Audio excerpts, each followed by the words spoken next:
బంగ్లాదేశ్ లో హిందువులపై దాడులు కొనసాగుతూనే ఉన్నాయి. ప్రపంచ దేశాల నుంచి విమర్శలు వస్తున్నా మరో ఇద్దరు హిందువులను అతి కిరాతకంగా హత్య చేశారు.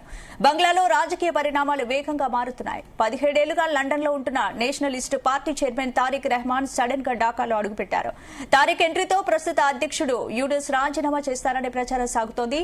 మరోవైపు మాజీ ప్రధాని షేక్ హసీనా నేతృత్వంలోని అవామీ లీగ్ పార్టీపై వచ్చే ఎన్నికల్లో పోటీ చేయకుండా బ్యాన్ విధించారు. ఇక తాజా పరిణామాలతో భారత్ టార్గెట్ గానే బంగ్లాదేశ్ లో కుట్రలు జరుగుతున్నాయా? మోడీ సర్కార్ ఏం చేయబోతుందో ఇవాళ డిఎన్ఏలో డిస్కస్ చేద్దాం. భరత్, బంగ్లాదేశ్ లో మళ్లీ హిందువులపై దాడులు పెరగడాన్ని ఎలా చూడొచ్చు? తాజాగా మరో హిందూ యువకుడిని కొట్టి చంపారు కదా, దీని వెనుక కుట్ర నిజంగానే ఉందా? బుధవారం రాత్రి 11 గంటలు అంటే నిన్న రాత్రి 11 గంటల ప్రాంతంలో అమృత్ మండల్ అలియా సామ్రాట్ అనే వ్యక్తిని కూడా అల్లరి మూకలు పాశవికంగా చంపినట్టు సమాచారం అందుతోంది. సో ఇది సెకండ్ ఇన్సిడెంట్. ఇది రాజ్బారీ జిల్లాలోని పాంగ్లాలో ఘటన జరిగినట్టుగా చెప్తున్నారు. మాట్లాడదాం. మనతో పాటు సారంగుల అమర్నాథ్ గారు ఉన్నారు, అదేవిధంగా సీనియర్ జర్నలిస్ట్ సాయి గారు ఉన్నారు, అదేవిధంగా నగేష్ గారు మరో సీనియర్ జర్నలిస్ట్ కూడా ప్రస్తుతం జాయిన్ అవుతున్నారు. ముందుగా నగేష్ గారు, సో ఎట్లా బంగ్లాదేశ్లో నార్మల్సీ ఫిబ్రవరి ఎలక్షన్స్ ఇంకా దగ్గరకు వచ్చింది, నార్మల్సీ వస్తుంది అనుకున్న సమయంలో లాస్ట్ ఈ ఉస్మాన్ హాదీ హత్యానంతరం జరుగుతున్న సంఘటనలు పెనం నుంచి పొయ్యిలోకి పడుతోందా అన్న విధంగా తయారైంది. ఎట్లా ఈ సమస్యకు సొల్యూషన్ ఎట్లా ముఖ్యంగా మన మూలాలు ఉన్నవాళ్ళు లేకపోతే అక్కడ ఉన్న హిందువుల్ని రక్షించుకోవడం ఎట్లా? ఫిబ్రవరి ఎన్నికలతో అక్కడ సమస్య పరిష్కారం అవుతుంది అనేది అంత సులువుగా చెప్పలేము. ఎందుకైతే అక్కడ చాలా ఎలిమెంట్స్ ఉన్నాయి. ఇప్పుడు బంగ్లాదేశ్ నేషనలిస్ట్ పార్టీ నాయకుడు తారిక్ రెహమాన్ నిన్న ఇవాళ ఇంగ్లాండ్ నుంచి వచ్చాడు. ఆయన పెద్ద సభ జరిగింది. అక్కడి నుంచి వచ్చిన రిపోర్ట్స్ అంటే 50 లక్షల మంది వచ్చారు అనేది. సో చాలా పాపులర్ ఉన్నాడు. కానీ అక్కడ ఇప్పుడు ఏంటంటే జమాయత్ ఇస్లామీ అనేది ఇంకో పార్టీ ఉంది. అది ఇన్ని రోజులు బిఎన్పీని సపోర్ట్ చేస్తున్నది, ఇది బంగ్లాదేశ్ నేషనలిస్ట్ పార్టీ. అది ఇప్పుడు ఏంటంటే ఎక్స్ట్రీమిస్ట్ స్టాండ్ తీసుకుని బిఎన్పీకి వేరేగా ఉంది. అయితే అది కాకుండా ఇప్పుడు స్టూడెంట్స్ ఢాకా యూనివర్సిటీ స్టూడెంట్స్ వాళ్ళందరూ ఏంటంటే వాళ్ళకు గ్రూప్ తయారయ్యారు. సో బంగ్లాదేశ్ లో ఏంటంటే అసలు మొహమ్మద్ యూనిస్ గవర్నమెంట్ కి అస్సలు దేని మీద కంట్రోల్ లేదు. అక్కడ మనకి ఇండియా వరకు ఏమిటంటే అందరికీ అక్కడ యునానిమస్ సెంటిమెంట్, ఇండియా మీద యాంటీ ఇండియా సెంటిమెంట్ చాలా ఎక్కువ ఉంది అక్కడ ప్రజల్లోని. దానికి కారణం చాలా చాలా స్పష్టంగా ఉంది. మనం షేక్ హసీనాని మన దేశంలో మనం రానిచ్చాం కనుక వాళ్ళకి ఉంది. అయితే అక్కడ మన ఇండియన్ గవర్నమెంట్ స్టాండ్ తీసుకుంది ఏమిటంటే షేక్ హసీనాని మనం పిలిచి మీరు మా దేశంలో ఉండండి అనేది చెప్పలేదు. దో షేక్ హసీనా ఇంతకు ముందు మన దేశంలో 6 సంవత్సరాలు 7 సంవత్సరాలు ఆవిడ ఉన్నారు. అయితే ఇప్పుడు ఏంటంటే ఆవిడ అటాక్ చేసినప్పుడు ఆవిడే హెలికాప్టర్ తీసుకుని ఇండియాలో వచ్చేసింది. సో బట్ అందువల్ల ఏంటంటే ఇప్పుడు ఆవిడకి ఏంటంటే డెత్ సెంటెన్స్ ఇచ్చేసి మీరు ఆవిడ తిరిగి పంపించిందంటారు. అది ఎట్లాగవుతుంది? ఆవిడేమంటుంది, ఇప్పుడు నన్ను తిరిగి పంపించిస్తే తిరిగి నేను అక్కడికి వెళ్ళిపోతే నన్ను పొలిటికల్ అసాసినేషన్ అయిపోతుంది కదా, అది ఎట్లా జరుగుతుంది అనేది. సో దీనికి ఏంటంటే సమస్యలు చాలా జటిలంగా ఉన్నాయి అక్కడ. ఇంకోటి ఏమిటంటే ఈ లాస్ట్ 15 నెలల నుంచి ఎప్పుడైతే షేక్ హసీనాని దించిన దగ్గర నుంచి ఇప్పటిదాకా ఇది టెంపుల్స్ మీద అటాక్స్, ఇస్కాన్ మీద అటాక్, ఇంటర్నేషనల్ కృష్ణ కాన్షియస్నెస్ మీద అటాక్, హిందువుల మీద అటాక్, దాని తర్వాత ఇట్లా వరుసగా దాడులు జరుగుతున్నాయి. ఎంత మటుకు ఏంటంటే United nations secretary general Guterres, దాని తర్వాత నిన్న యునైటెడ్ స్టేట్స్ నుంచి సెనేటర్స్, హౌస్ రిప్రజెంటేటివ్స్, వీళ్ళంతా కూడా బంగ్లాదేశ్ లో మైనారిటీస్ కి అంటే హిందూస్, క్రిస్టియన్స్, దాని తర్వాత వీళ్ళందరికీ ఏమిటంటే ప్రొటెక్షన్ దొరకడం లేదు. అసలు బంగ్లాదేశ్ గవర్నమెంట్ ఏం చేయట్లేదు. ఇప్పుడు యూనిస్ గవర్నమెంట్ అక్కడ ఏమిటంటే చాలా నిర్వీర్యంగా అయిపోయింది. అసలు ప్రజలకి ఒక గవర్నమెంట్ తన చేతిలో కంట్రోల్ లేదు. కంట్రోల్ ఎవరి చేతిలో ఉంది? ఫండమెంటలిస్ట్ చేతిలో ఉంది.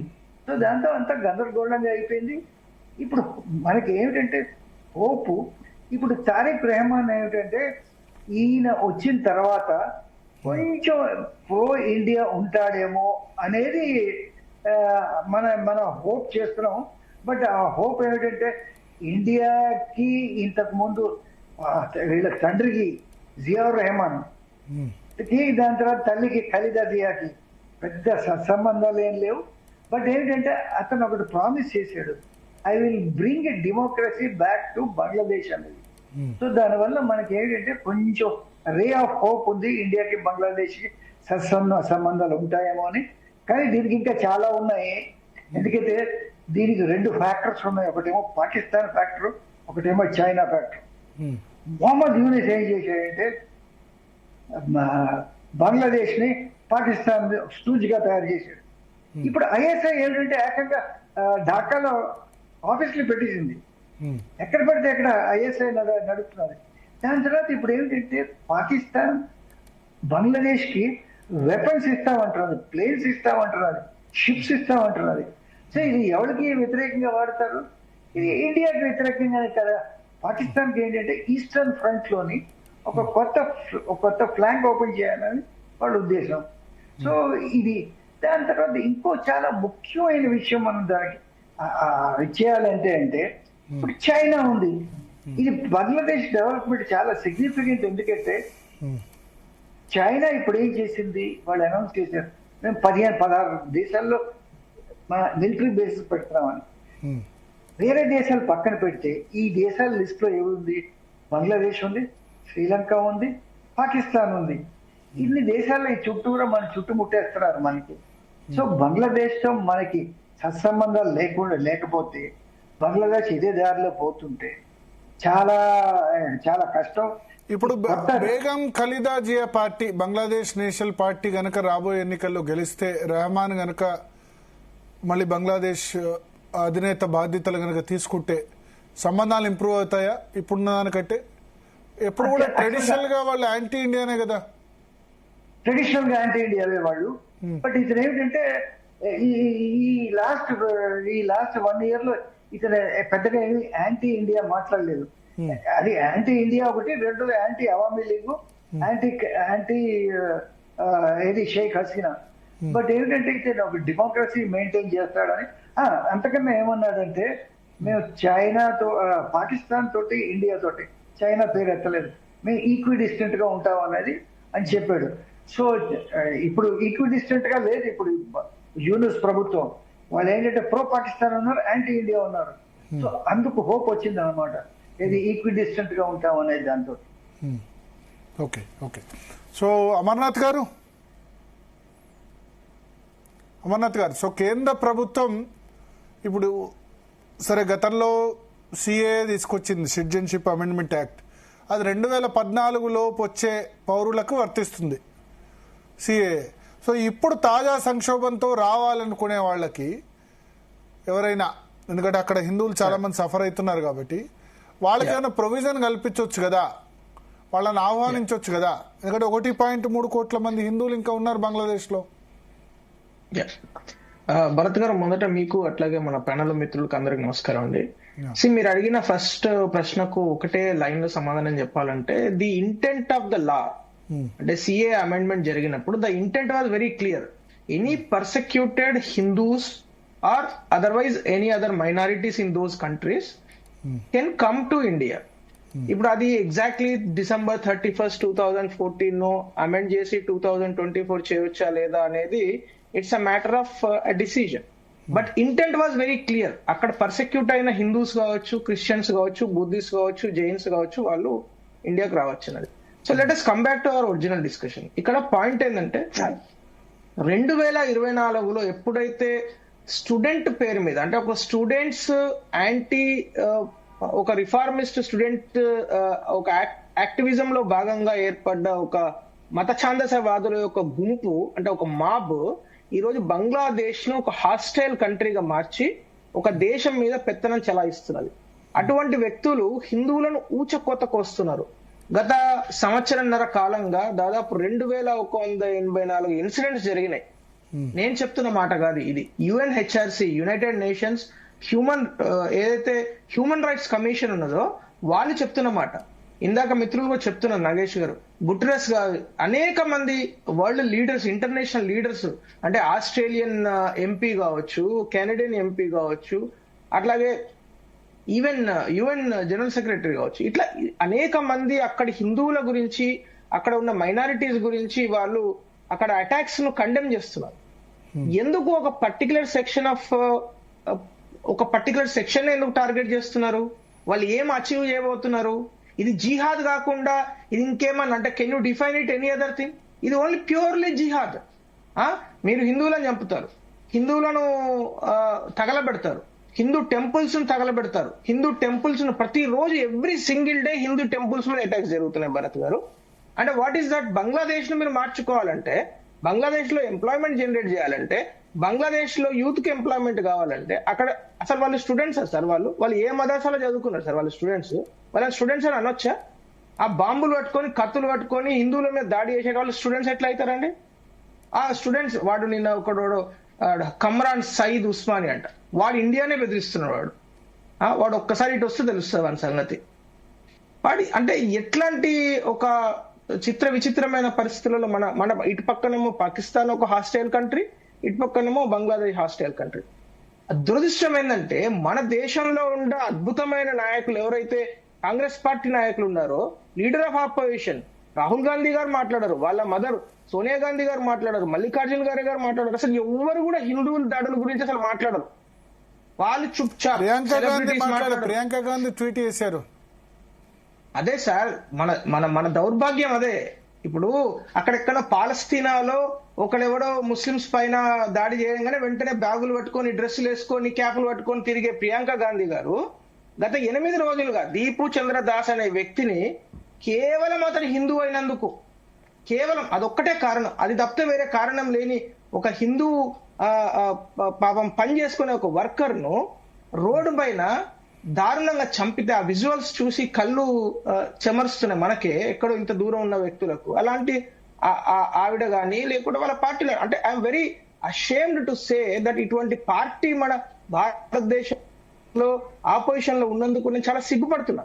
ఎందుకంటే మన దేశంలో మన జాతి, హిందూ జాతి అనేది ఎవరో ఎక్కడి నుంచో చంద్రమండలం నుంచి రాలేదు, లేకుంటే అంగారిక గ్రహం నుంచి రాలేదు. ఇక్కడే ఉండి అనేక వేల సంవత్సరాల నుంచి ఉన్న ఒక జాతిని అక్కడ ఊచ కోత కోస్తుంటే వీళ్ళు మాట్లాడారు.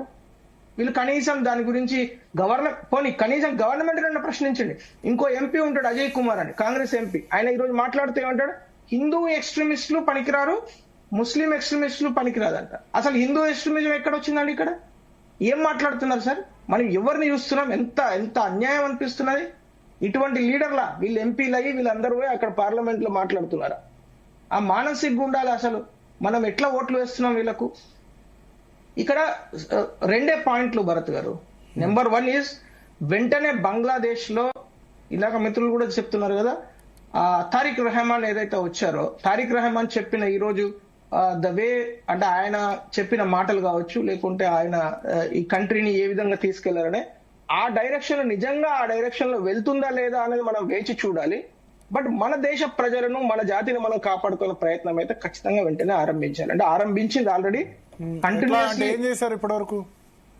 గవర్నమెంట్ ఆఫ్ ఇండియా ఇప్పటి వరకు చేసిన పనులు చూసినట్టయితే మనకు స్లోగా అనిపించవచ్చు, బట్ చాలా కేటగారికల్ గా చెప్తాను నేను. ఫస్ట్ వాళ్ళు ఇండియన్ హై కమిషన్ అంటే బంగ్లాదేశ్ లో దాదాపు నాకు తెలిసినంత వరకు సబ్జెక్ట్ కరెక్షన్ దాదాపు 8 ప్లేసెస్ లో ఇండియన్ హై కమిషన్స్ ఉన్నాయి ఇక్కడ, అంటే ఇండియన్ ఆఫీసెస్, రైట్? ఆ అన్ని చోట్ల కూడా ఎవరైతే ఇట్లా పర్సెక్యూటెడ్ పీపుల్ ఉన్నారో వెంటనే వాళ్ళ ద్వారా అక్కడ ఉన్న హిందూస్ కావచ్చు, మిగతా కమ్యూనిటీస్ ఏవైతే ఉన్నాయో వాళ్లకు హెల్ప్ చేరవేసే ఒక అంటే ఒక ఏమంటారు దాన్ని, హెల్ప్ సెంటర్ లాగా ఒక నెంబర్ ఇచ్చి దాన్ని స్టార్ట్ చేసేయడం జరిగింది. అది చాలా ఓపెన్ గానే జరుగుతున్నది. 2 ఏం చేస్తున్నారంటే, అక్కడ ఏదైతే లీగల్ సపోర్ట్ కావాలో ఆ లీగల్ సపోర్ట్ కు మన ఇండియా నుంచి అనేక సపోర్ట్ అందే విధంగా ఆ ఎంబసీస్ ను స్ట్రెంథన్ చేయడం జరుగుతున్నది. 3వది, మొత్తం బంగ్లాదేశీస్ ఇండియాకు రాకుండా వీసాస్ ఆపివేయడం జరిగింది. అంటే స్క్రూటినీ ప్రాసెస్ ను చాలా స్ట్రెంథెన్ చేయడం జరిగింది. దాంతో ఇమీడియట్ గా వాళ్ళు కూడా ఆపేశారు సేమ్. న్యాచురల్లీ. కాకపోతే భరత్ గారు అంటే జస్ట్ స్టాటిస్టికల్ గా చూస్తే బంగ్లాదేశ్ నుంచి ఇండియాకి వచ్చి మెడికల్ అవెన్యూస్ కావచ్చు, లేకుంటే ఇక్కడ ఉండే టూరిజం కావచ్చు, ఇట్లా ఎక్కువ మంది అక్కడి నుంచి ఇక్కడికి వస్తారు. ఇక్కడి నుంచి అక్కడికి పోయే వాళ్ళు కేవలం అక్కడ ఉన్న ప్రాజెక్టులలో పనిచేసే ఇంజనీర్లు కావచ్చు, సూపర్వైజర్స్ కావచ్చు, వీళ్ళు వెళ్తారు తప్పితే specific projects like power plants ఇట్లాంటివి అక్కడికి ఇప్పుడున్న పరిస్థితులలో అసలు టూరిజం అనేది ఫర్గెట్ ఇట్. బట్ కామన్ గా వెళ్లే ఎంప్లాయీస్ కావచ్చు, వాళ్ళు కూడా ఇప్పుడు వెళ్ళట్లేదు, అక్కడి నుంచి ఇక్కడికి వస్తున్నారు. ఎస్పెషల్లీ మెడికల్ టూరిజం కు మన హైదరాబాద్ లోనే చూస్తున్నాం, ప్రతి హాస్పిటల్లో బంగ్లాదేశీస్ కనీసం ఒక 100 మంది కనబడతారు. సో ఇలాంటివి వెంటనే తీసుకోవడం జరిగింది. బట్ నేను నా పర్సనల్ ఒపీనియన్ అడుగుతా మాత్రం ఇంకా అగ్రెసివ్ స్టెప్స్ తీసుకోవాలి. బంగ్లాదేశ్ యొక్క ఆర్థిక ప్రగతిని గట్టిగా నొక్కుతే కానీ వాళ్ళకి అర్థం కాదు, లేదంటే ఇంకా అరాచకాలు వాళ్ళు చేస్తారు. ఎందుకంటే ఒక జిహాదీ ఎక్స్ట్రీమిజం అన్లీష్ అయిపోయింది అక్కడ. అదేదో ఒక ఏమంటారు, ఒక ఇట్స్ లైక్ జీనీని అన్లీష్ చేసినట్టు వాళ్ళు ఏంటంటే ఒక జిహాదీ ఎక్స్ట్రీమిజం ఎలిమెంట్స్ ను అన్లీష్ చేసేసారు వాళ్ళు మహమ్మద్ యూనిస్ వచ్చిన తర్వాత. Muhammad Yunus is fake puppet of CIA.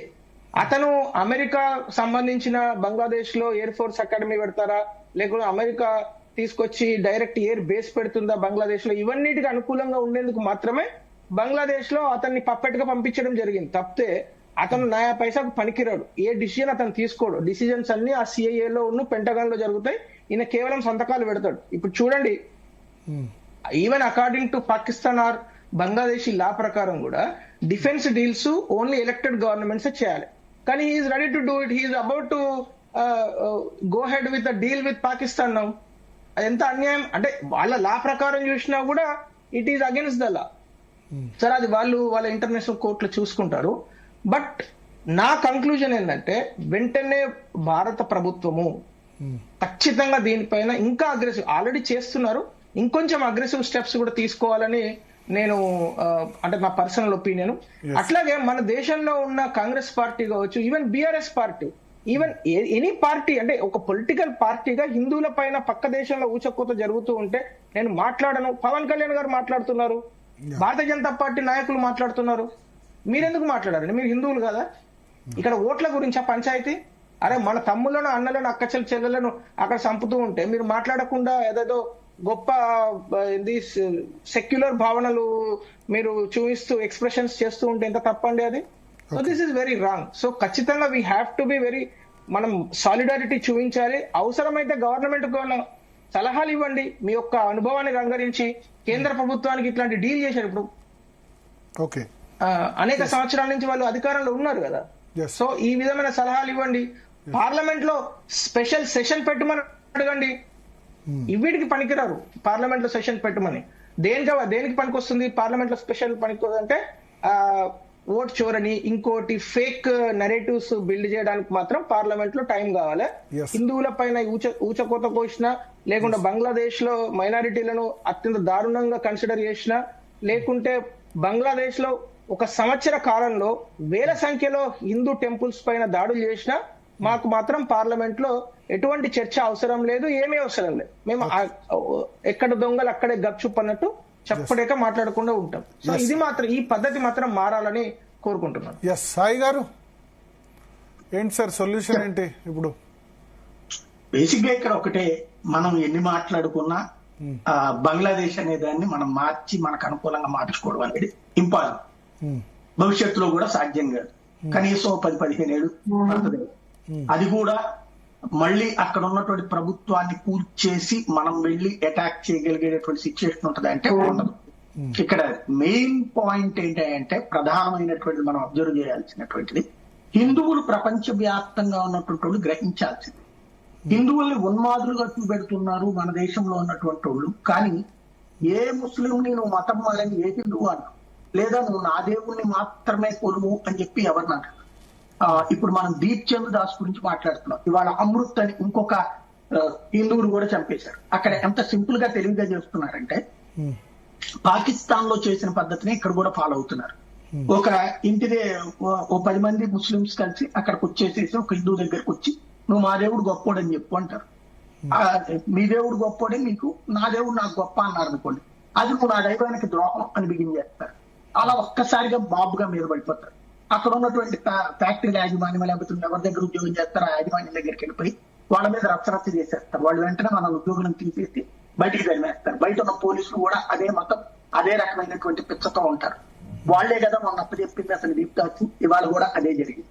రాబోయేటటువంటి రోజుల్లో దేశవ్యాప్తంగా జరగబోయేటటువంటిది ఇదే అన్నది గుర్తుపెట్టుకోవాల్సినటువంటి అంశం. ఇంకొక ప్రధానమైనటువంటి ఇష్యూ ఏంటంటే మనం గుర్తుపెట్టుకోవాల్సినటువంటిది బంగ్లాదేశ్ ఇష్యూ మన వ్యవహారం కంటే కూడా జియో పాలిటిక్స్ తో ముడిపడు. భారతదేశంలో ఒక కీలకమైనటువంటి పని జరిగింది. ఏంటయ్యా అంటే భారతదేశం అని కాదు, ఇక్కడ చైనాని కంట్రోల్ చేయడానికి అమెరికా వచ్చి ఈ ఏరియాలో స్థావరం ఏర్పాటు చేసుకోవాలనుకుంది. మన ఈశాన్య రాష్ట్రంలో కొంత మొక్క, బంగ్లాదేశ్ లో కొంత మొక్క, ఇట్లాగా ఒక 3 ప్రాంతాలు కలిపి ముక్కలు కట్ చేసి చేద్దాం అనుకుంది. అది మనం ఒప్పుకోలేదు, బంగ్లాదేశ్ ఒప్పుకోలేదు, పాకిస్తాన్ ఒప్పుకోలేదు, బర్మా ఒప్పుకోలేదు. దాంతో ఆ ప్రాజెక్ట్ అంటే అదొక క్రైస్తవ దేశం కింద ప్రకటించేసేసి ఆ ప్రదేశాన్ని సెట్ చేసి అక్కడ ఒక స్థావరం ఏర్పాటు చేయడం ద్వారా చైనాకి గమ్కి ఇవ్వడానికి అనుకుంది. అది వర్కౌట్ కాలేదు. ఇప్పుడు నెక్స్ట్ ఏం చేశారు, పాకిస్తాన్ వాళ్ళకి వచ్చిన సమస్య ఏంటంటే వాళ్ళు మనకి శత్రువులుగా ఆఫ్ఘనిస్తాన్ వాళ్ళని తయారు చేయాలనుకుంది, తాలిబాన్లను తయారు చేయాలనుకున్నారు. తీరా చూస్తే మనం తాలిబాన్లను ఫ్రెండ్షిప్ చేసుకోవడం ద్వారా వాళ్ళు పాకిస్తాన్ కి శత్రువులు అయ్యారు. పాకిస్తాన్ జియో పాలిటిక్స్ లో మన మీద వేద్దాం అనుకున్న అస్త్రం ఫెయిల్ అయిన టైంలో బంగ్లాదేశ్ ఇప్పుడు వాళ్ళకి అయాచితమరమైంది బికాస్ ఆఫ్ అమెరికా. అమెరికా వాడు చేస్తున్నటువంటి పని ఏంటంటే అంటే స్థావరం ఇక్కడ ఏర్పాటు చేయాలి. ఇప్పుడు ఆఫ్ఘనిస్తాన్ లో ఉన్నటువంటి బగ్రామ్ ఎయిర్ బేస్ తీసుకోవాలనుకుంటున్నాడు వాడు. పాకిస్తాన్ వాడికి చెప్పాడు, పాకిస్తాన్ వాడు వెళ్తే కాళ్ళు ఎరగదంటున్నాడు. కాబట్టి ఆ దేశంలోకి వెళ్ళి తాలిబాన్లను ఓడించి ఆ అక్కడ ఉన్నటువంటి బేస్ తీసుకోవడం వాళ్ళ వల్ల కాదు. ఇక నెక్స్ట్ ఉన్నటువంటి ఆప్షన్ అంటే మన సరిహద్దులో కుదరట్లేదు, అక్కడ కుదరట్లేదు కాబట్టి 3వ ఆప్షన్ బంగ్లాదేశ్. అది అమెరికా వాడు తీసుకుందాం అనుకునేటటువంటి సమయంలో చైనా వాడు ఆల్రెడీ బంగ్లాదేశ్ లో హసీనా ఉన్నప్పుడే ఆవిడ చైనాకు అనుకూలంగా మారి చైనా వాళ్ళ కంపెనీలే బంగ్లాదేశ్ లో పెద్ద ఎత్తున పెట్టుబడి పెట్టింది. చైనాకి సంబంధించినటువంటి వాళ్ళే వస్త్ర పరిశ్రమలు విపరీతంగా పెట్టుకొచ్చింది. కాబట్టి వాటి ద్వారా అక్కడ సక్సెస్ అయ్యారు వాళ్ళు. అలాగా చైనా వాళ్ళు ఉపాధి కల్పించడం ఇదంతా నిదానంగా చైనా వైపు వెళ్లిపోతున్నారు, అమెరికా దగ్గరికి రాని అన్న ఉద్దేశంతో అమెరికా బంగ్లాదేశ్ లో వాడిన అస్త్రమే యోనో. అటు హసీనాను బయటకు పంపించడం, ఎవరైతే హసీనా బంధువు అయినటువంటి సైనిక చీఫ్ నే వాళ్ళు కొనుక్కున్నారు అమెరికా వాళ్ళు. వాళ్ళ కుటుంబానికి అమెరికాలో ఉండటానికి వీసాలు ఇచ్చేసేసి వాడు వ్యాపారం పెట్టుకోవడానికి అవకాశం ఇచ్చేసి చేశారు. కాబట్టి అది జియో పాలిటిక్స్ లో అమెరికా చైనాకి చెప్పడానికి బంగ్లాదేశ్ అస్త్రం కింద వాడుకుంటుంది. కాబట్టి దాంతో మనల్ని పిలిచేది ఏం లేదు, మనకు పోయేది ఏమీ లేదు. ఇప్పుడు పాకిస్తాన్ ఎట్టయితే పద్దాక నస పెడుతుంటాడో అట్టగా నస పెడుతుంటాడు. ఇంకా పాకిస్తాన్ సైన్యానికి కొంత ట్రైనింగ్ అన్నాం, వీళ్ళేమో కానిస్టేబుల్కి ఎక్కువ, హోంగార్డ్కి తక్కువ. బంగ్లాదేశ్ వాళ్ళకి అంత సీన్ ఏం లేదు. వాళ్ళకి నువ్వు ఆయుధాలు కాదు అణుబాంబులు ఇచ్చినా కూడా ఏం చేయలేదు, వాళ్ళ మీద వాళ్ళు ఎక్కువ తప్పుతారని చేయలేదు. వాళ్ళకి అంత పెద్ద సీన్ ఏం లేదు, వాళ్ళ గురించి ఎక్కువ ఎక్స్పెక్ట్ చేయడం కూడా అనవచ్చు. ఇంకోటి రెహమాన్ అనే వాడు వచ్చాడు, వాడు మనకి ఏమాత్రం ఫేవర్ కాదు. జియా కుటుంబమే పూర్తిగా భారత వ్యతిరేక, వాళ్ళేం ప్రజాస్వామ్యాన్ని ఏం కాపాడుకోరు. ఇప్పుడు ఎట్లయితే షాబాజ్ షరీఫ్ ను ముందు పెట్టి పాకిస్తాన్ లో అసీఫ్ మునీర్ నడుపుతున్నాడు, అమెరికా నడుపుతుందో, అట్లాగే రేపు పొద్దున బంగ్లాదేశ్ లో కూడా ఈ రెహమాన్ అనేవాడు లండన్ లో ఉన్నాడు ఇప్పటిదాకా. చైనాలో లేడు, రష్యాలో లేడు. కాబట్టి రెహమాన్ అనే వాడిని ముందు పెట్టి అమెరికా నడుపుకుంటాం. ఇదంతా కూడా సోరోస్ గ్రూప్ అన్నావా, అమెరికన్ జియో పాలిటిక్స్ లో ఆడుకున్నటువంటి ఆట, అంతకు మించి ఏం లేదు. కాబట్టి వాళ్ళు వచ్చి మన మీద యుద్ధం చేసేది కాదు. సరిహద్దుల్లో మాత్రం కవ్వింపు చర్యలు నడుస్తూ ఉంటే అట్ ద సేమ్ టైం మనం నేర్పాల్సిందల్లా ఈ సంఘటనని బేస్ చేసుకుని ఇండియన్స్ కి నేర్పాల్సింది, హిందువులకి నేర్పాల్సింది, ప్రపంచవ్యాప్తంగా ఉన్నటువంటి హిందువులు. అరే కొద్దిగా మెజార్టీ వస్తే చాలు. ఇప్పుడు హైదరాబాద్ పాత బస్తీలు ఎంతమంది హిందువులు దర్జాగా ధైర్యంగా బతకగలుగుతారు? 100 మంది హిందువుల మధ్యలో 10 మంది ముస్లింలు దర్జాగా బతకగలరు, ఒక ముస్లిం కుటుంబాన్ని దర్జాగా బతకగలుగుతారు. కానీ 100 మంది ముస్లింల కుటుంబాల మధ్యన ఒక హిందువు దర్జాగా బ్రతకలేకపోతున్నాడు అనడానికి సాక్ష్యం పాకిస్తాన్ జరుగుతోంది, బంగ్లాదేశ్ జరుగుతోంది. ఇక్కడేమో మత పెచ్చ అంటారు. మత పెచ్చ దేశాలని, మత పెచ్చ జరుగుతున్నటువంటి దాన్ని మనం స్పందించట్లేదు. ఆ పాయింట్ ఇక్కడ మనం హైలైట్ చేసుకుని భవిష్యత్తులోనన్నా సరే ఎప్పుడేది మనం నిర్వీర్యం అయిపోయి లేదా నిద్రాణం అయిపోయినటువంటి హిందూ ప్రజలలో జాగృతిని తీసుకురావడానికి ఆ ఇన్సిడెంట్ వాడుకోవాలి తప్పించి అంత మించి దానివల్ల ఏదో అయిపోతుందని నేనైతే అనుకోవట్లేదు. అంటే నిద్రాణం అయిపోతున్న వాళ్ళని వాడుకోవాలంటే నేను ఇక్కడ వాళ్ళని జాగ్రత్త, ఇక్కడి వాళ్ళని జాగ్రత్తమా చైతన్యవంతుల అంటే ఉపన్యాసాలు ఎవరు లేదా కావాలంటే మన హిందువులు దేంట్లో చైతన్యవంతులు అవుతారంటే గుళ్ళో పూజ చేయడానికి, లేకపోతే వ్రతం చేయడానికో అట్లాంటి వాటికి చైతన్యవంతులు. కావాలంటే డబ్బులు ఇస్తారు, కావాలంటే వచ్చి పూజ చేస్తారు, లేదంటే ప్రసాదం పెడతారు. అంతే తప్పించి అరే బాబు నీ మతానికి నువ్వు ఈ మతం పాటిస్తున్నావు నిన్ను చంపేస్తారని చెప్తే నమ్మరు వాళ్ళు. ఎన్ని ఆర్ఎస్ఎస్ వాడు చెప్తాడు సార్, బీజేపీ వాడు చెప్తాడు సార్ అంటారు. వాళ్ళు అసలు బీజేపీ వాళ్ళు హిందుత్వానికి చేస్తుంది లేదు. రకంగా చెప్పాలంటే వీళ్ళందరూ హిందూ దేశం కాబట్టి, భారతీయ జనతా పార్టీ హిందువులకు సపోర్ట్ గా మాట్లాడుతుంది కాబట్టి వాళ్ళకి ఒక అదృష్టం వచ్చింది ఓ రకంగా. ఇంకోటి మన దేశంలో ఇంకొక హిందుత్వ పార్టీ లేకపోవడం అన్నటువంటి వాళ్ళు ఏం చేయట్లేదు అక్కడ. బంగ్లాదేశ్ లోనో లేకపోతే ఇంకో దాంట్లోనో ఇంకో దాంట్లో చేయలేరు కూడా. అక్కడికి వెళ్ళి ఇప్పుడు హిందువులు మనం లాక్కు రాగలుగుతాం, యువతలకి యుద్ధం చేయాలి. యుద్ధం చేస్తే అదో పెంట ఏది తరతరాలు కొట్టుకు సావడం తప్పించి ఏమను. ఇక్కడ బేసిక్ గా హిందువులకి మనం చెప్పక్కర్లేదు, ఇప్పుడు ఎవ్వడు పాఠాలు చెప్పక్కర్లేదు. జరుగుతున్న ఇన్సిడెంట్ చూసాక హిందువుల్లోనే ఒక చైతన్యం వస్తుంది. ఓహో వాళ్ళు మెజారిటీ అయితే మనం మైనారిటీ అయితే ఎట్లా అవుతుంది. ఇప్పుడు మాకు ఆంధ్రాలో నంద్యాల దగ్గర జరిగింది టిప్పు సుల్తాన్ విగ్రహం, దానికి సంబంధించినటువంటిది కడప దగ్గర జరిగింది. ఏంటది? టిప్పు సుల్తాన్ అనే వాడి దేశం మీద దండయాత్ర చేసిన దరిద్రుని తీసుకొచ్చి వాడికి ఒక విగ్రహం పెడతానంటే దాన్ని వద్దన్నందుకు దాడులు, లేకపోతే కనుక పోలీస్ స్టేషన్ మీద దాడులు చేసినటువంటి సంఘటనలు కూడా చోటు చేసుకున్నాయి కదా. ఇక్కడ భారతీయ జనతా పార్టీ నాయకుడు కొడితే దిక్కుమొక్కులే, పలకరించిన వాళ్ళు లేదు, పట్టించుకున్న వాళ్ళు లేదు.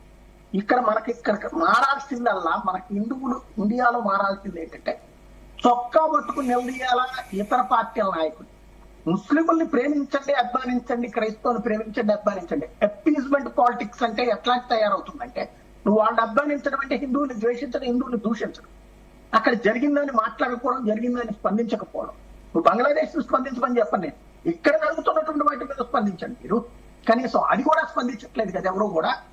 అదే సమయంలో హిందువులకి సంబంధించినటువంటి అంశం ఏదన్నా వస్తే నోరు బెదిపితే అదేదో ప్రమాదం అన్నట్టు. ఇప్పుడు సెలబ్రిటీలు పాలస్తీనా దాని గురించి ఇక్కడ చొక్కా పట్టుకున్నటువంటి వాళ్ళు, లేకపోతే దీపాలు కొట్టుకు తిరిగినటువంటి వాళ్ళు, ఇజ్రాయెల్ దాడికి సంబంధించండి, ఇజ్రాయెల్ మీద పాలస్తీనా చేసిన దాడిని పట్టించుకోవాలి. పాలస్తీనాకి సంబంధించి ఎవరో పిల్లోడు చచ్చిపోయాడని చెప్పి దానికి సంబంధించిన ఫోటోను బేస్ చేసుకుని దీపాలు పట్టుకున్నారు. ఇక్కడ ఇందాక సార్ చెప్పినట్టుగా ఇది మన భవిష్యత్ ప్రధానమంత్రి అభ్యర్థిగా రాహుల్ గాంధీని పక్కన పెట్టి ఇప్పుడు ముందుకు వద్దాం అనుకుంటున్నటువంటి ప్రియాంక గాంధీ వాద్రా గారు కూడా టవలోనూ చొక్కా పట్టుకుని వచ్చారు, అదేదో టీ షర్టును సంచి కూడా. కాబట్టి అట్లాంటిది అదే హిందువులకు జరుగుతుంటే ఓ చొక్కా పట్టుకోవడం కాదు కదా, అసలు ఆ పేరు తలుచుకోవడానికి కూడా బాధపడుతున్నారు. అది ఇప్పుడు ప్రజల దగ్గరికి ఇది వెళ్లాల్సినటువంటి పాయింట్, ప్రతి ఒక్కళ్ళు ప్రస్తావించాల్సిన పాయింట్. బంగ్లాదేశ్ వాళ్ళు వచ్చి ఈ దేశంలోకి చొరబడి ఏదో చేస్తారని భయపడాల్సింది లేదు, పాకిస్తాన్ వాళ్ళు వచ్చి ఏదైనా చేస్తారన్న భయం లేదు. కానీ మన దేశంలో మినీ పాకిస్తాన్, మన దేశంలో మినీ బంగ్లాదేశ్, ఇది గుర్తుపెట్టుకోవాలి. ఎక్కడైతే భారతదేశంలో మెజారిటీ ఉంటున్నారో వాళ్ళు ఎవ్వరూ కూడా చూడండి ఇతర ఇప్పుడు ముస్లిం సామాజిక వర్గానికి సంబంధించిన వాళ్ళు ఎవరైనా ఖండిస్తున్నారు ఇన్సిడెంట్ ని.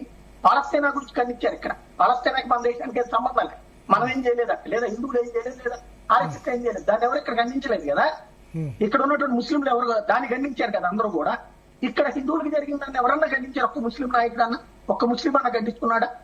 ప్లస్ దాన్ని అది తప్పదు అన్న విధంగా వాళ్ళు సైకలాజికల్ గా వాళ్ళ టీముని ఇక్కడున్న యూత్ ని ప్రొజెక్ట్ చేస్తున్నారు, దానికి అట్లా ప్రిపేర్ చేస్తున్నారు.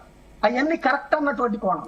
కాబట్టి అలాంటి భావజాలం పెరుగుతున్నప్పుడు హిందూ యువత చైతన్యవంతులు కావాల్సినటువంటి అవసరాన్ని ఈ ఇన్సిడెంట్ల ద్వారా ఇప్పుడు ఎవరు ఎక్స్ప్లెయిన్ చేయక్కర్లా, ఆటోమేటిక్ గా తెలుసుకుంటున్నారు. మరి అక్కడున్న హిందువులు కాపాడాలంటే ఏం చేయాలి సాయి గారు? ఏం చేయలేము. ఇప్పుడు అవకాశం ఇచ్చాం, ఇంత ముందు వచ్చారు, రావట్లేదు.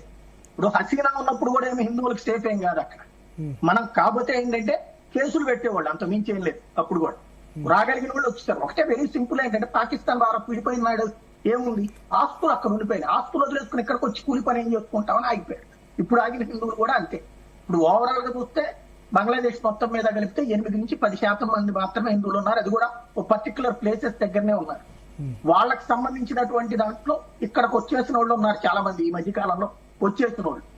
వాళ్ళు ఇప్పుడు బెంగాల్లో ఏం లేరు. బెంగాల్లో కూడా కొన్ని ప్రాంతాల్లో మనం అనుకుంటున్నట్టు అందరూ ముస్లిమ్స్ కాదు, అక్కడి నుంచి వచ్చినటువంటి వాళ్ళు హిందువులు కూడా వచ్చున్నారు అక్కడ. మిగతా వాళ్ళు కూడా ఇప్పుడు వచ్చేస్తాయి, గట్టి లేదు అనుకున్నప్పుడు వస్తారు. మిగతాది మనం చేయగలిగేది చూస్తూ ఉండటం తప్పించి ఏం చేయలేం. అయితే ఇక ప్రభుత్వం ఖండించడం ఎట్లాగా ఉంటది, ఐక్యరాజ్య సమితి ఖండించడం, ఇందాక సార్ చెప్పినటువంటి విధంగా ఐక్యరాజ్య సమితి లేకపోతే అమెరికా ఇదే మనం కూడా ఖండిస్తాం. దానికి వెంటనే వాళ్ళు ఏం చేస్తారు, ఇప్పుడు యూనస్ తరఫున ఉన్నటువంటి ప్రతినిధి వెళ్ళి ఆ చనిపోయిన దీపు దాస్ నాన్న వాళ్ళకి ఇచ్చి వచ్చాడు, అయిపోయింది అక్కడితో, అంతే. అంతమించి ఏం జరుగుతుంది అక్కడ? ఏమి ఉండదు. నాగేష్ గారు ఏమైనా చేయొచ్చా, అంటే చట్టపరంగా ఏమైనా చేయొచ్చా మనం, లేకపోతే మనకున్న గుడ్ ఆఫీసెస్ ఉపయోగించి ప్రపంచ దేశాలతో ఉపయోగించి ఏమైనా చేయొచ్చా, లేకపోతే సిఏలో ఏమైనా అమెండ్మెంట్ తీసుకురావచ్చా అక్కడున్న హిందువులకు రక్షణగా? సరే కొద్ది మంది ఎవరైనా వచ్చుంటారు వెస్ట్ బెంగాల్, కానీ మెజారిటీ ఎక్కువ వచ్చింది బంగ్లాదేశ్ నుంచి వలస వచ్చింది. అస్సాం డెమోగ్రఫీ మారిపోయింది, ముస్లింస్ ఎక్కువ వచ్చింది. అక్కడ బీహార్ లో కిషన్ గంజ్ జిల్లా కూడా వచ్చింది ఎక్కువ బంగ్లాదేశ్ ముస్లింసే వచ్చింది. బీహార్ లోనే కాదండి, మొత్తం అస్సాంలో మొత్తం డెమోగ్రఫీ చేంజ్ అయిపోయింది. అదే నేను చెప్పిన అస్సాము బీహార్. అస్సాంలో ఏమైందంటే కొన్ని జిల్లాల్లోని మైనారిటీ ఏంటి మెజారిటీ అయిపోయారు. పాపులేషన్ ముస్లిం పాపులేషన్ 70% దాకా ఉంది. దాని తర్వాత ఓవరాల్ గా 34% పాపులేషన్ అస్సాంలో ఇది నాన్ హిందూస్ ఉన్నారు. బెంగాల్ కొన్ని ముస్లిం మెజారిటీ డిస్ట్రిక్ట్స్ ఉన్నాయి. సో ఇప్పుడు ఏమిటంటే మనకి బంగ్లాదేశ్ నుంచి ఎక్కడి నుంచి ప్రమాదం వస్తుందంటే నంబర్ 1 ఇది డెమోగ్రఫీ. ఈ డెమోగ్రఫీలో ఏమిటంటే మన దేశంలో ఒక యునానిమిటీ లేదు. సిఏఐ చట్టం తీసుకురావడానికి కేంద్ర ప్రభుత్వం ప్రయత్నం చేస్తే దాన్ని గట్టిగా వ్యతిరేకించారు కాంగ్రెస్ పార్టీ వాళ్ళు, మిగతా ఇండియా అలయన్స్ వాళ్ళు. సో ఏమిటంటే ఇప్పుడు అక్కడి నుంచి ఈ బంగ్లాదేశ్ నుంచి వచ్చిన వాళ్ళు రోహింగ్యాస్ అస్సాంలోని, బీహార్లోని, బంగ్లాదేశ్, వెస్ట్ బెంగాల్లోని కాదు, కర్ణాటకలో మొత్తం కన్స్ట్రక్షన్ వర్కర్స్ అంతా అక్కడ రోహింగ్యాస్ బంగ్లాదేశ్ వాళ్ళు. బెంగళూరులో అయితే కొన్ని ప్రాంతాల్లో బస్ కండక్టర్స్ కూడా బెంగాలీ మాట్లాడే పరిస్థితి వచ్చింది. అది అంతమంది బంగ్లాదేశ్ నుంచి వర్కర్స్ అక్కడ ఉన్నారు. హైదరాబాద్ లో అయితే మీరు పెద్ద పెద్ద హాస్పిటల్స్ ఎక్కడ వెళ్ళినా కూడా ఇందాక అమర్నాథ్ గారు చెప్పినట్టుగా మెడికల్ టూరిజం మొత్తం అంతా బంగ్లాదేశ్, దాని తర్వాత ఆఫ్రికా నుంచి వస్తున్నారు. ఇప్పుడు బంగ్లాదేశ్ నుంచి మనకి డెమోగ్రఫీ నుంచి ప్రమాదం కాదు. రెండోది ఏంటంటే అక్కడి నుంచి ఏదైతే వాయిసెస్ వస్తున్నాయో చాలా ప్రమాదకరమైన వాయిసెస్ వస్తున్నాయి. ఏమంటున్నారు వాళ్ళు? గ్రేటర్ బంగ్లాదేశ్ అంటున్నారు. ఈ గ్రేటర్ బంగ్లాదేశ్ లో ఏమంటున్నారు? 7 సిస్టర్స్ ఏవైతే ఉన్నాయో, ఇది మనకి ఈశాన్య రాష్ట్రాల్లో అరుణాచల్ ప్రదేశ్, మేఘాలయ, అస్సాం ఇవన్నీ మనలో కలిపేస్తున్నాం, గ్రేటర్ బంగ్లాదేశ్ చేసుకోవాలని. దీనికి ఏమిటంటే మనం గట్టిగా దీనికి సమాధానం ఇవ్వాలి. మరి ఆ బార్డర్ లో ఆర్మీని గట్టిగా పంపించడము, లేకపోతే ఏదో ఇది ఏంటంటే వీక్ రెస్పాన్స్ ఉండకూడదు. ఇది ఎందుకు చెప్తానంటే ప్రత్యేకంగా ఇంకో వాయిస్ బంగ్లాదేశ్ నుంచి ఏమని వచ్చిందంటే, ఇది అస్సాంలో చికెన్ స్నెక్ ఉంది, చికెన్ స్నెక్ సిలిగురి దగ్గర ఉంది. అది ఏంటంటే దాని వెడల్పు 22 కిలోమీటర్స్ ఉంది. వాళ్ళు ఏం చేస్తున్నారు, ఏమంటున్నారంటే ఆ చికెన్ స్నెక్ కటాఫ్ చేయగలిస్తే మనం, అంటే వాళ్ళ కెపాసిటీ ఉందా అంటే పాకిస్తాన్, చైనా వాళ్ళకి సపోర్ట్ చేస్తే మరి ఏం జరుగుతుందో నాకు తెలియదు. సో చికెన్ స్నెక్ ని మనం కటాఫ్ చేస్తే అస్సాం మొత్తం కటాఫ్ అయిపోతుంది అనేది. మనం అప్పుడు వాయిస్ ఏం రావాలంటే బంగ్లాదేశ్ లో ఇలాంటి 2 చికెన్ నెక్ ఉన్నాయి. అది చేస్తే బంగ్లాదేశ్ లో 2 ఏరియాస్ ఉన్నాయి. దీని వెడల్పు ఎంతంటే ఒక చోట 70 కిలోమీటర్లు, ఇంకో చోట 80 కిలోమీటర్లు. ఇవి 2 కటాఫ్ చేస్తే బంగ్లాదేశ్ సగం అయిపోతుంది. అదొకటి. బంగ్లాదేశ్ మీద మనం ఇంటర్నేషనల్ ప్రెషర్ తీసుకురావడమే కాకుండా యునైటెడ్ నేషన్స్ కానీ, యునైటెడ్ స్టేట్స్ కానీ, సరే యునైటెడ్ స్టేట్స్ మనతో కోఆపరేట్ చేయకపోవచ్చు, ఎందుకంటే చాలా మంది అనేది ఏమిటంటే అసలు అవామీ లీగ్ ని, షేక్ హసీనాని కూ చేసింది సిఐ ఆపరేషన్ అనేది చాలా మటుకు వెనుకడిలోకి వస్తున్నది. సో మనకి ఏమిటంటే ఇవి 2 కాకుండా, ఇంటర్నేషనల్ ప్రెషర్ కాకుండా మనం బంగ్లాదేశ్ మీద ట్రేడ్ ప్రెషర్ తీసుకురావాలి. ఈ ట్రేడ్ ప్రెషర్ అక్కడ మనకి ఏమిటంటే ఏమి జరగకుండానే మనం వాళ్ళతో ట్రేడింగ్ చేసేస్తున్నాం. ఇప్పుడు బంగ్లాదేశ్ కి మెయిన్ ఎక్స్పోర్ట్స్ ఏమిటంటే ఇది గార్మెంట్స్, దాని తర్వాత రెడీమేడ్ గుడ్స్, ఇవన్నీ యుఎస్ కి ఎక్స్పోర్ట్ అవుతాయి. మీరు యుఎస్ లో మీరు ఏది షాపింగ్ మాల్కి వెళ్ళినా కూడా అక్కడ మీకు బంగ్లాదేశ్ ఇది బట్టలు కనబడతాయి. సో బట్ ఇప్పుడు ఏమవుతున్నది, వాళ్ళకి కాటన్ ఎక్కడి నుంచి వస్తున్నది? అంతా ఇండియా నుంచి వస్తున్నది కాటన్. ఈ కాటన్ ఆపడానికి మనం వాళ్ళకి ఏదైనా మనం ఒక చేస్తే వాళ్ళ గార్మెంట్స్ ఆగిపోతాయి. ఇట్లాంటి ఇప్పుడు అమెరికా ఏం చేస్తున్నది మన మీద లాస్ట్ 3-4 months గా చర్య తీసుకుంటున్నట్టున్నారు కదా, కొంత వాళ్ళకి కాటన్ నుంచి కాటన్ వెళ్తుంది, బర్మా కాటన్ వెళ్తుంది. అదే అదే ఇవన్నీ కొంచెం ఇది కాటన్ ఆపలేం, అసలు సాధ్యం కూడా కాదు. ట్రేడ్ ప్రెషర్స్ ఎవరి వల్ల కాదు. బేసిక్ గా సమస్యల్లో ఏంటంటే మనం చేయగలిగేదల్లా ఇప్పుడు ఆ చికెన్ నెక్ సంబంధించి అస్సాం మీరు ఇందాక చెప్పినట్టుగా నగేష్ గారు చెప్పినటువంటి రూట్ లో ఆల్రెడీ నేను అస్సాం సీఎం చెప్పుకొచ్చాడు హేమంత్ బిశ్వా శర్మ. కొన్ని రోజుల్లో ఉత్సాహానికి సిద్ధంగా అండి, సంబరాలకు సిద్ధంగా అండి అంటే సంథింగ్ ఏదో జరుగుతోంది అక్కడ, అది బయటకు పెట్టట్లేదు.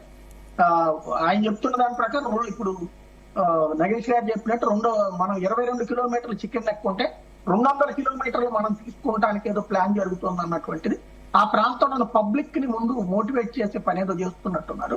ఎందుకంటే పబ్లిక్ సపోర్ట్ లేకుండా మనం వెళ్ళి స్వాధీనం చేసుకున్నాం, రేపు పొద్దున్న లేనిపోయిన తలనొప్పి, ఇంకోటి వాళ్ళందరినీ చంపేయలేం కదా. కాబట్టి అదే సంథింగ్ అక్కడ గ్రౌండ్ వర్క్ ఏదో జరుగుతోంది. సైన్యం కూడా ఆల్రెడీ ఆ ప్రాంతాలకు వెళ్ళున్నారు మన వాళ్ళు అందరూ కూడా. ఇప్పటికే నిన్న ఒక లెఫ్టినెంట్ కల్లాలో ఒక ఆయన ఫోటో కూడా పెట్టాడు. 1971 తర్వాత మళ్ళీ ఆ బెటాలియన్ ఇప్పుడు ఆ రూట్ కి మూవ్ అయ్యింది అన్నట్టు. కాబట్టి సంథింగ్ ఏదో జరుగుతోంది, అది ఇప్పుడే బయట పెట్టలేదు. భరత్ గారు అట్లాగే ఇప్పుడు సిఏ గురించి కూడా మనం మాట్లాడుతుంటే సెప్టెంబర్ 2020 నగేష్ గారు ఏదో చెప్పాలనుకుంటారు దాని మీద. లేదు ఇప్పటిదాకా ఇండియా రెస్పాన్స్ ఏమిటంటే విమర్శ ఏమవుతుందంటే చాలా ఇండియా రెస్పాన్స్ చాలా వీక్ గా ఉందనేది. జస్ట్ రొటీన్ డిప్లొమాటిక్ చర్యలే తీసుకుంటున్నారని. ఆ రొటీన్ డిప్లొమాటిక్ చర్యలు ఏమిటి, వాళ్ళ హై కమిషనర్ ఫీల్ అవ్వడం, మన మైండ్ వాళ్ళకి చెప్పడం, వాళ్ళు మన హై కమిషనర్ పిలవడం, మైండ్ చెప్పడం అనేది. దాని తర్వాత నిన్న మొన్న ఏంటంటే ఒకటి చేసింది ఏమిటి, ఈ కాన్సులేట్స్ లో వీసా ఇవ్వడం అనేది సస్పెండ్ చేశారు. ఇవన్నీ చాలా మైల్డ్ స్టెప్స్. దీనివల్ల పెద్దగా బంగ్లాదేశ్ కి దీనివల్ల నష్టం కాదు. ఎందుకంటే మెడికల్ టూరిజం వాళ్ళ పేషెంట్స్ దెబ్బతింటారు అది. బట్ అది హ్యూమానిటేరియన్ ఇష్యూ మీద వాళ్ళని మనం దెబ్బ కొట్టడం ప్రయత్నం చేస్తున్నాం. మనం ఇంకా స్ట్రాంగ్ మస్క్యులర్ ఒక రెస్పాన్స్ ఉండాలి. అది ఉంటే గానీ బంగ్లాదేశ్ మనకి లొంగదు. ఇప్పుడు మనం చైనాతో మనం కొన్ని గుణపాఠాలు నేర్చుకోవాలి.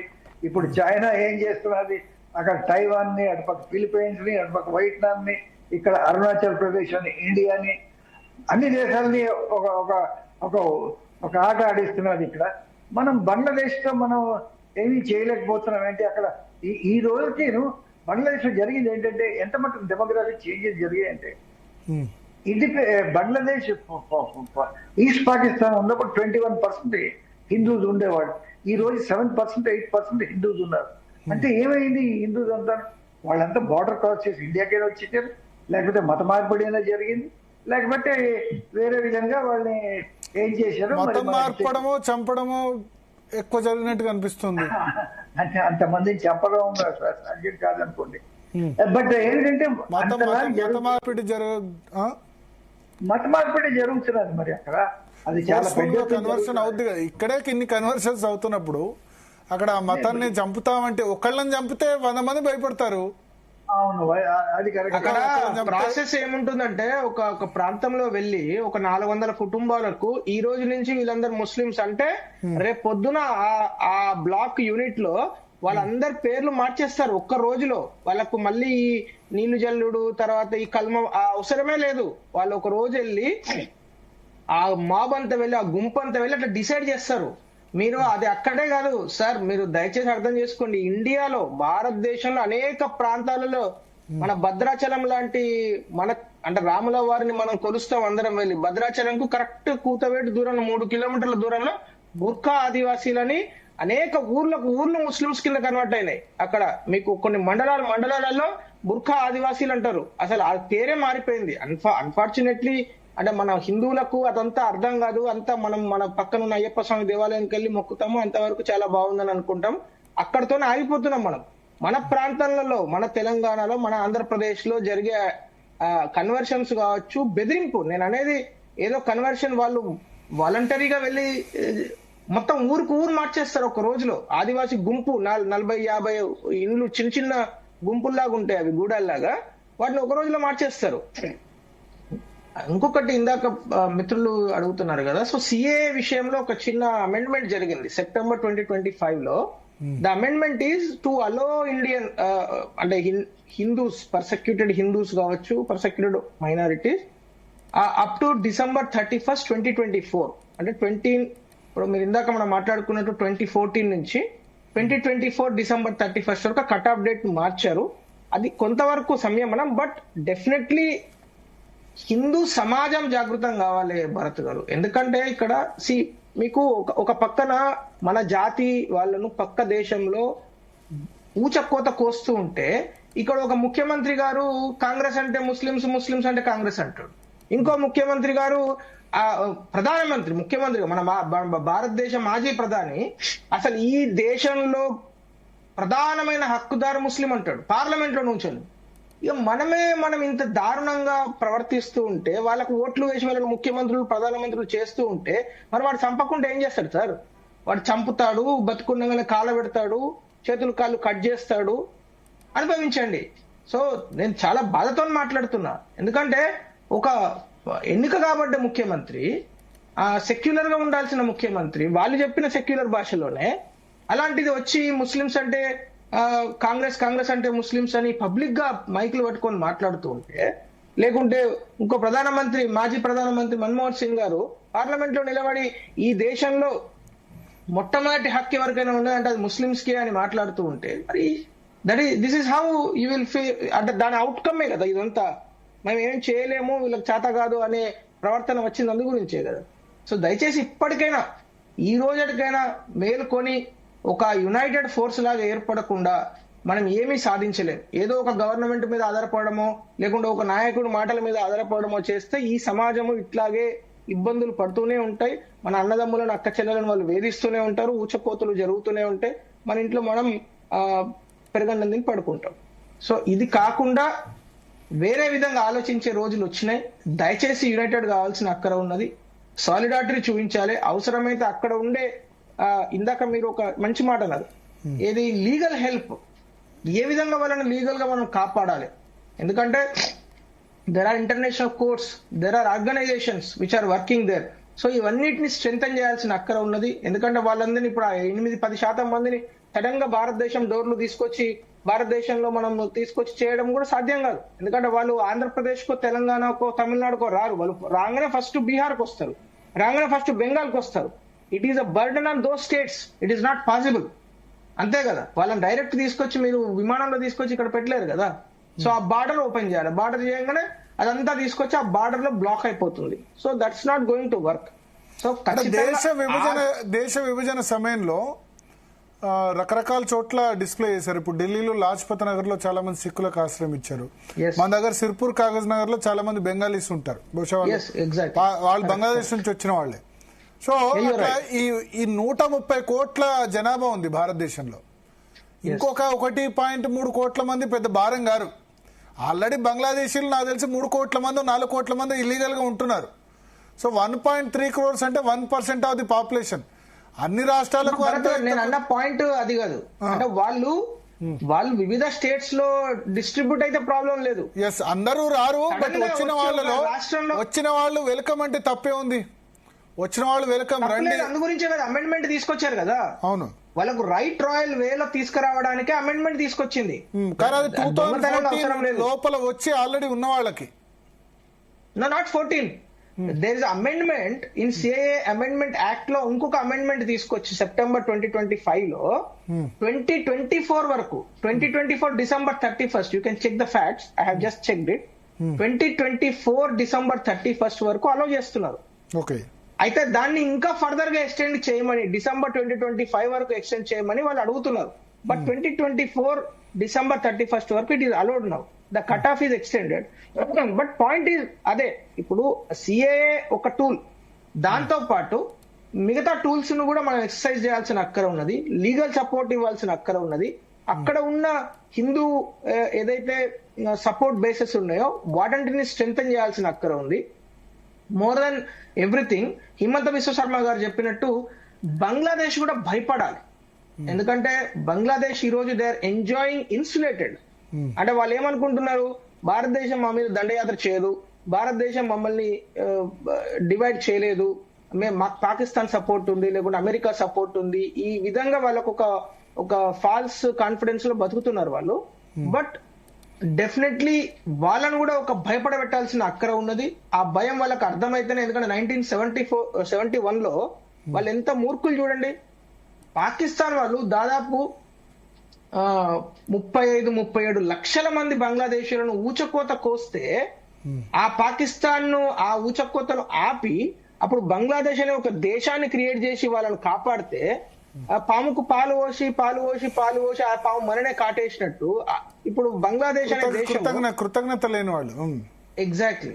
సో వాళ్ళు రివర్స్ మన పైన, అంటే బహుశా ఈ జనరేషన్ తెలియదు పాకిస్తాన్ చేసిన అకృత్యాలు, ఈ జనరేషన్ తెలియదు వాళ్ళకి. ఇస్లాం ఫండమెంటలిజం ఎక్కువైపోయింది, మత ఛాందసవాదం ఎక్కువైపోయింది అంతే. They unleashed jihadi forces. ఇప్పుడు బంగ్లాదేశ్ లో ఉండే భాష ఆధారంగా వాళ్ళు బెంగాలీ మాట్లాడతారని వాళ్ళు ఏ విధంగా ఊచకోత కోసారు, ఎంత దారుణాలు అకృత్యాలు చేశారన్నది ఈ జనరేషన్ తెలీదు, ఈ జెన్జీకి తెలీదు. వాళ్ళకి తెలిసిందల్లా బహుశా మత ఛాందసవాదం, ఎవరో ఒకళ్ళిద్దరు. చాలా ఛాందసవాదం పెరగడం చాలా ఈజీ కదా. అందుగురించే కదా కాలేజీలలోకి స్కూళ్ళకు పోతేనేమో జెన్జీకి ఏఐ గురించి, కంప్యూటర్స్ గురించి అర్థమవుతుంది, మదర్సాలకు పోతే ఇట్లనే అర్థమవుతుంది. వానికి జిహాదీ కాఫీర్లను చంపాలి, కత్తులు తీసుకోవాలి, రోజు పొద్దున్నే లేచి బాంబులు ఎట్లా వేయాలి ట్రైనింగ్, ఇదే కదా నడుస్తున్నది. ఇప్పుడు మనం భారతీయ జనతా పార్టీ కార్యకర్తలు లేకుండా నాయకులు మాట్లాడేది కూడా ఇదే కదా. మీరు దయచేసి మీ పిల్లల్ని స్కూళ్లకు కాలేజీలకు పంపండి, మదర్సాలకు పంపకండి, ఎందుకంటే అక్కడ నేర్పేది ఇదే. ఆ నేర్చుకొని అక్కడ జెన్జీ, ఇప్పుడు వరల్డ్ మొత్తం జెన్జీ ఏం మాట్లాడుతున్నది, బంగ్లాదేశ్ జెన్జీ ఏం మాట్లాడుతున్నది. ఇప్పుడు మనం చూసాం మొన్న నేపాల్లో కూడా జెన్జీ ఉద్యమం జరిగిన తర్వాత వాళ్ళు ఏం మాట్లాడుతున్నారు, we need development, we need roads, we need గొప్ప కంపెనీలు రావాలి, ఐటీ రెవల్యూషన్ కావాలంటున్నారు. ఈ జెన్జీ ఏం మాట్లాడుతున్నది, ఆ language Kamran Saeed Asman, what is the kind of language is talking, rubbish. వాడు ఇంకా స్టూడెంట్ లీడర్ అని పక్కన వేసుకుంటాడు. వాడు ఏ స్టూడెంట్, వాడు ఏ కాలేజీకి వెళ్ళిండు, వాడు చదువురాని దద్దమ్మలాగా మాట్లాడుతున్నాడు. తర్వాత ఇంకొకడు ఉన్నాడు, వాడు ఉస్మాన్ హాదీ. అతను చనిపోతే ఈరోజు చూడండి ఎంత అన్యాయం అంటే భరత్ గారు, అతను చనిపోతే ఆ స్టూడెంట్ గ్రూప్ ఏదైతే ఇంక్విలాబ్ మంచ్ అని ఉందో, ఆ Inquilab Manch wanted to go for elections. వాళ్ళు ఎలక్షన్స్ కు వెళ్లి 2026 ఫిబ్రవరిలో ఒక పార్టీ లాగా వాళ్ళు ఫైట్ చేద్దాం అనుకున్నారు. ఆ పార్టీలో ఉండే ఆ చనిపోయిన వ్యక్తి యొక్క బ్రదర్ ఈ రోజు వచ్చి ఏమంటాడు, యాంటీ ఇండియా లాంగ్వేజ్ మాట్లాడతాడు.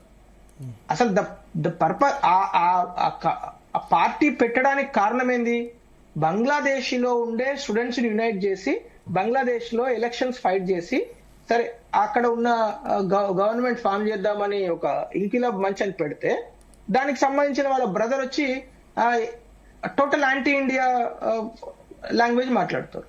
So my point is, final గా వాళ్ళ డెస్టినీ ఒకటేనండి, హిందూ ముస్లిం కాఫీర్ ను చంపాలి, జిహాద్ ఎలిమెంట్స్ ను అన్లీజ్ చేయాలి. మొత్తం తిరిగి అక్కడికి చేరుకుంటది. సో దయచేసి ఇప్పటికైనా అర్థం చేసుకోవాల్సింది ఏంటంటే, అది షేక్ హసీనానైనా, ముజబుర్ రెహమాన్ అయినా, జియా ఖలీదా జియా అయినా, ఇప్పుడు షేక్ హసీనా కొంత సాఫ్టే కదా, ఆమె ఇస్లామిక్ ఫండమెంటలిస్ట్ భావజాలాన్ని వ్యతిరేకించే కదా, అందువల్లే కదా ఇప్పుడు ఇదంతా తిరుగుబాటు కూడా. నేను అదే అంటున్నాను, ఎవరైనా చివరికి అదే ఉంటుంది అని మనం గ్రహించి దాన్ని ఏ విధంగా కంట్రోల్ చేయాలి, కంట్రోలింగ్ ఎలిమెంట్స్ మాత్రమే మనం పెట్టుకోవాలి, లీవర్స్ పెట్టుకోవాలి తప్పితే వాళ్ళని పూర్తిగా నమ్మలేము అనేది నా పాయింట్. అంటే అల్టిమేట్ గా బాటమ్ లైన్ ఏంటంటే, we cannot trust them fully. ఇప్పుడు షేక్ హసీనా నమ్మినాం అనుకోండి, ఫైనల్ గా ఏం జరిగింది, ఆమెనే బయటకు దోషేసిర్రు. ఇప్పుడు మన అసలు అవామీ లీగ్ లో 45% ఆఫ్ ది కార్యకర్తస్ ఆర్ హిందూస్. ఇవాళ వాళ్ళను పార్టీ పేరు మీద చంపుతున్నారు వాళ్ళను, హిందువులను. వాళ్ళు ఏమంటున్నారు, ఇప్పుడు మీరు ఎఫ్ఐఆర్ బుక్ అవుతుంది కదా, అక్కడ వాళ్ళు ఏం రాస్తున్నారు, వీళ్ళు మా పొలిటికల్ ఎనిమీస్ అని రాస్తున్నారు, కాఫీర్లను రాస్తలేరు వాళ్ళు.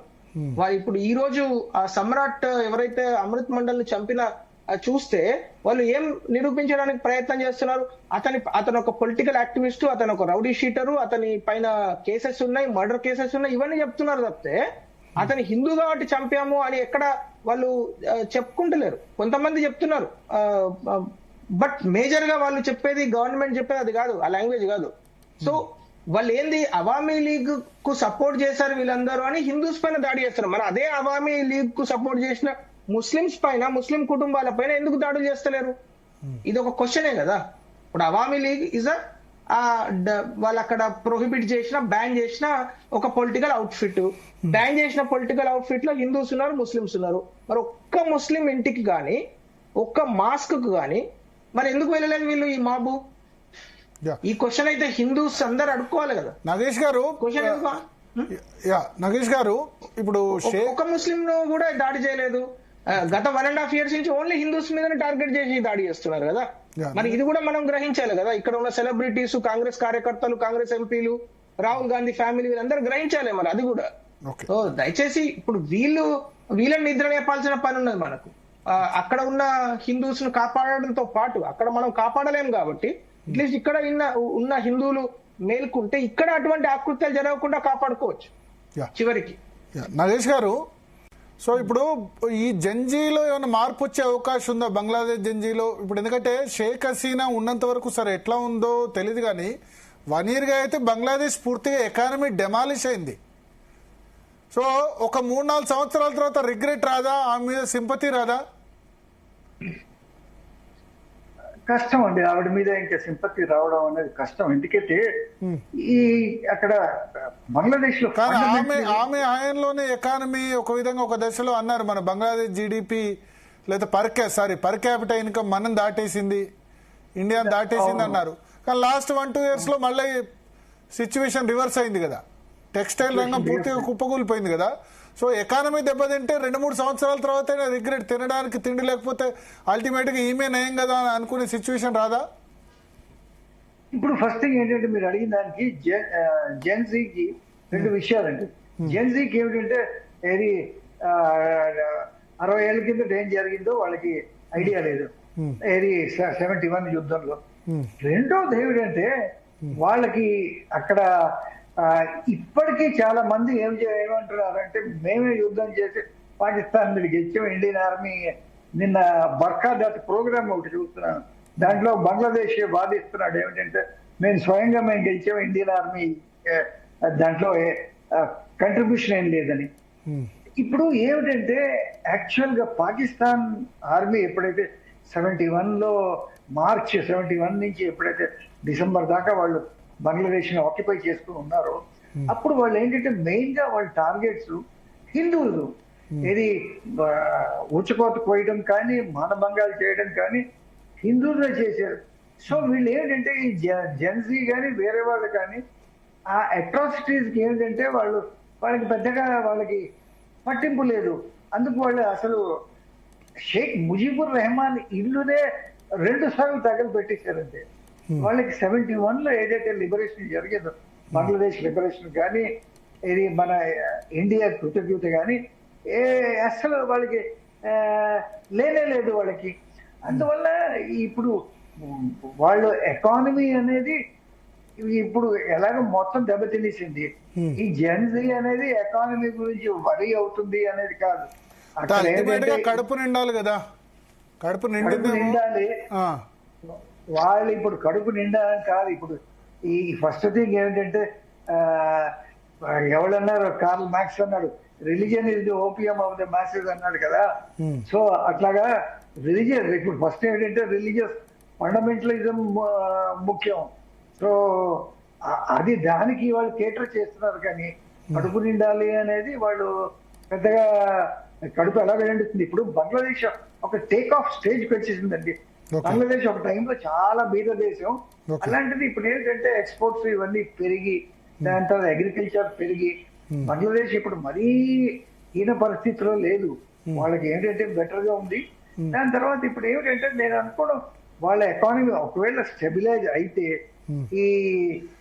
అంటే మంచి పరిస్థితి నుంచి లాస్ట్ 1.5 year లో అయితే ఎకానమీ దెబ్బతింది కదా, వరుసగా జరుగుతుంది కదా. లా అండ్ ఆర్డర్ లేకుండా ఉన్నప్పుడు ఎకానమీ ఎక్కడ బాగుపడుతుంది ఇది. సో ఇప్పుడు ఏమిటంటే ఈ ఫిబ్రవరి ఎలక్షన్స్ లోని ఇంకోటి మీకు చెప్పవలసింది ఏమిటంటే ఇప్పుడు హార్డీ బ్రదర్ నిన్న స్టేట్మెంట్ ఏమి ఇచ్చాడు, ఇది యూనసే మహమ్మద్ యూనిసే చంపించాడు, ఎలక్షన్ వాయిదా వేసి మహమ్మద్ యూనిసే చంపించాడు ఎన్నికలు పోస్ట్పోన్ చేయడానికి. Yeah. అంటే there is utter chaos there in Bangladesh అనేది. Yes. అసలు మొహమ్మద్ యూనిస్ కి ఎన్నికలు పెట్టడం అనేది ఇష్టం లేదనేది హాడీ మనుషులు, హాడీ తమ్ముడే చెప్తున్నాడు. ఇది Okay. అంటే అక్కడ ఏమి అసలు ఒక ఒక ఒక పొంతం లేదు అక్కడ, ఎవరు ఏం మాట్లాడుతున్నారు అని. ఓకే. సో ఇలాంటి పరిస్థితుల్లో తారీఖ్ రెహమాన్ రావడంతో ఎస్. కొంచెం ఒక శానిటీ వస్తుంది అనేది మనం ఎక్స్పెక్ట్ చేయాలి. వస్తుందో లేదో సమయమే చెప్తుంది. యా, థ్యాంక్ యూ నగేష్ గారు, సాయి గారు, అమర్నాథ్ గారు. సో మొత్తానికి సరే, బంగ్లాదేశ్లో ఎవరు అధికారంలోకి వస్తే మనకెందుకు, కానీ అక్కడ ఉన్న వాళ్లలో మన మీద వ్యతిరేకత తగ్గాలి. మన సైనికులు 3,900 మంది చనిపోయి ప్రాణత్యాగం చేస్తే, 10,000 మంది గాయపడితే, 3,900 కుటుంబాలు వాళ్ళ కుటుంబ పెద్దల్ని కోల్పోతే బంగ్లాదేశ్ ఏర్పడ్డది. అటువంటి వాళ్లకు మన మీద ఏ భావం కలగడం అనేది కరెక్ట్ కాదు. అక్కడ శాంతి నెలకొనాలి, భారత వ్యతిరేక భావం తగ్గాలి, అక్కడ హిందువుల మీద దాడులు ఆగాలి.